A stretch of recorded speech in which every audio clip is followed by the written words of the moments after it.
ప్రభువును రక్షకుడైన యేసుక్రీస్తు పరిశుద్ధ నామమున దేవుని సమాప్తిగా పెట్టారు. మరి సాయంకాల సమయం దేవుని వాక్యాన్ని ధ్యానించడానికి ముందుగా ప్రార్థన చేసుకున్న ప్రార్థన. కృపగల తండ్రి దయగల మా ప్రభు నీ బంగారు పదాలకు లెక్కలను వందనాలు, స్థుతులు, స్తోత్రము. గతించిన రాత్రి అంతా మా ప్రయాణాల్లో తోడండి, సంరక్షించింది. ఉదయకాల ప్రయాణంలో కూడా తోడండి, క్షేమకరంగా నడిపించింది. ఈ సాయంకాల సమయాన్ని వాక్యాన్ని అందించుండగా వాక్యమైన దేవుడు వాక్యం నాతో మాతో మాట్లాడి మీరే మహిమ ఘనత ప్రభావాలు పొందమని చేసినామని వచ్చిన తండ్రి. ఆమేన్. ఈ దేవుని సంఘం అప్పిదాన్ని వెళ్ళా అర్థం ఏర్పాటు వాక్య భాగము అపోస్తులైన పౌలు హెబ్రీయులకు రాసిన పత్రిక 9వ అధ్యాయము 19 నుంచి 22 వర్షాలు ధ్యానం చేసుకుందాం. అపోస్తులైన పౌలు హెబ్రీయులకు రాసిన పత్రిక 9వ అధ్యాయము 19 నుంచి 22 వచనంలో ఈ విధంగా రాయబడినవి. ధర్మశాస్త్ర ప్రకారము మోషే ప్రతి ఆజ్ఞను ప్రజలతో చెప్పిన తరువాత ఆయన నీళ్లతోనూ రక్తవర్ణము గల గొర్రెబొచ్చుతోనూ హిస్సోపుతోనూ కోడెల యొక్కయు మేకల యొక్కయు రక్తమును తీసుకొని దేవుడు మీ కొరకు విధించిన నిబంధన రక్తం ఇదే అని చెప్పుచు గ్రంథము మీదను ప్రజలందరి మీదను ప్రోక్షించను.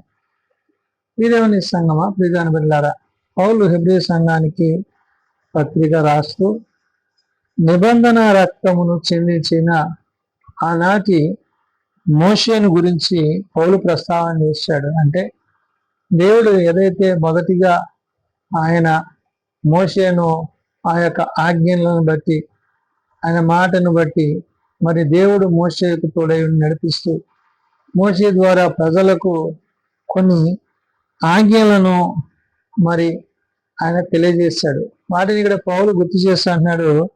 ధర్మశాస్త్ర ప్రకారము మోషే ప్రతి ఆజ్ఞను ధర్మశాస్త్రానుసారంగా ఇవ్వబడిన ఈ ఆజ్ఞలను ఆ ఆజ్ఞలను అనుసరించే విషయంలో దేవుని చిత్తాన్ని జరిగించడంలో మోషే యొక్క పాత్ర ఇక్కడ చూపించాడు.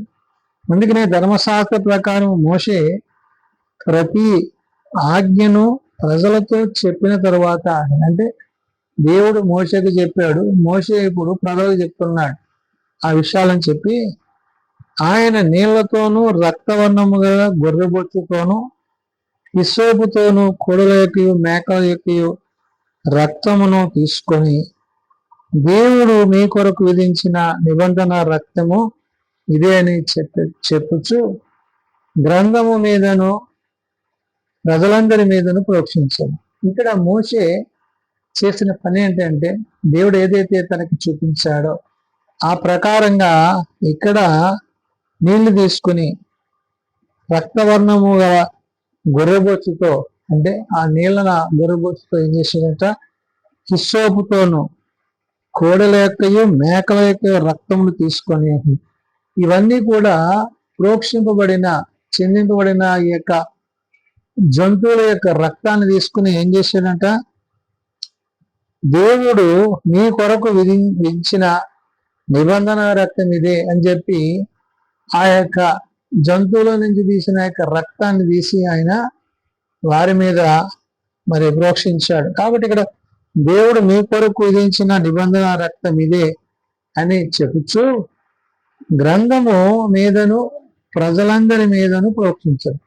ఈ విధంగా ఆ యొక్క రక్తాన్ని ఆ గొర్రెల యొక్క మేకల యొక్క రక్తం అవుతుందో దానిని ఆ విధంగా దేవుడు చెప్పినట్లుగా మరి మోషే ఆ గొర్రెబొచ్చుతోనూ హిస్సోపుతోనూ కోడెల యొక్క మేకల యొక్క రక్తాన్ని తీసుకొని దాన్ని ప్రోక్షిస్తున్నాడు.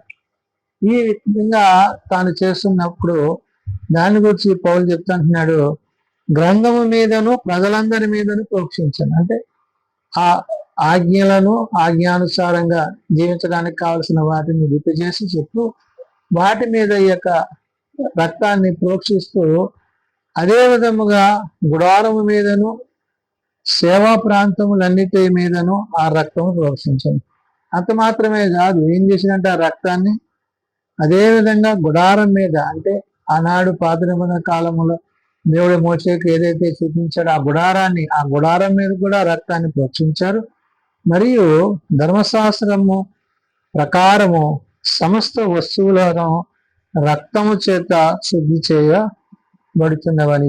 అంటే ఆ రక్తాన్ని బట్టి, ఆ రక్తంకి చాలా విలువనిచ్చి, ఆ రక్తానికి ప్రాధాన్యతనిచ్చి అక్కడ మోషే ఏం చేశాడంటే ఆ గుడారం మీద, సేవా ప్రాంతముల మీదనే ఆ రక్తాన్ని ప్రోక్షించాడు. ఈ విధంగా అతి పరిశుద్ధముగా అవి ఉంటావి అనే విషయాన్ని అక్కడ మోషే ద్వారా దేవుడు పౌలుకి చెప్తూ, మరియు ధర్మశాస్త్ర ప్రకారము సమస్త వస్తువులను అంటే ఈ ధర్మశాస్త్ర ప్రకారంగానే తప్ప తన సొంత జ్ఞానం, సొంత ఆలోచన, తలంపులతో కాదు, కానీ దేవుడు చూపినట్లుగా దాన్ని చేస్తూ మోషే ఏం చెప్తుంది ఇక్కడ, మరియు ధర్మశాస్త్ర ప్రకారము సమస్త వస్తువులను రక్తము చేత శుద్ధి చేయబడిన నీవు అంటే ఈ విధంగా ఆ రక్తం చేత అవన్నీ కూడా శుద్ధి చేయబడి వాటిని పరిశుద్ధపరచబడినప్పుడు అవి ఆ రక్తాన్ని బట్టి అవి శుద్ధీకరించబడ్డాయి అనే విషయాన్ని చెప్పి, రక్తము చిందింపకుండా పాప క్షమాపణ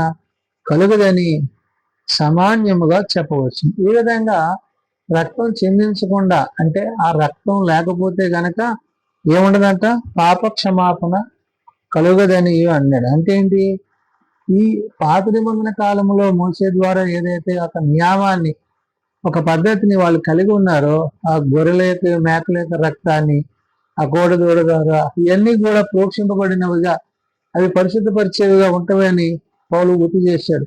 అయితే వీటన్నిటికీ గుర్తుగా నేడు దేవుడు ఏం చేశాడంటే ఇవన్నీ కూడా మరి పరిశుద్ధత లేనివి కాబట్టి, పరిశుద్ధత కలిగింది కావాలి కాబట్టి తన కుమారుడైన క్రీస్తుని మన కొరకు పంపించాడు. అంటే ఏ పాపము లేని ఆయన మన పాపముల కొరకు రక్తాన్ని చెందించి, శ్రమను అనుభవించి, ఆయన కన్నీరు గార్చి మన నిమిత్తము ఆయన శ్రమను అనుభవించి, ఆయన తన శరీరాన్ని, తన రక్తాన్ని చెందించారు. కాబట్టి నేడు మనము ఆ పరిశుద్ధ సంస్కారం తీసుకునేటప్పుడు ఇది నా శరీరం, ఇది నా రక్తం అని చెప్పి ప్రభువును గుర్తు చేసుకుంటూ తండ్రి యొక్క చిత్తాన్ని మనం జరిగిస్తున్నాం. అంటే ప్రభువులో పాలిభాగస్తులు కావడానికి ఈ విధంగా మనం చేస్తున్నాము.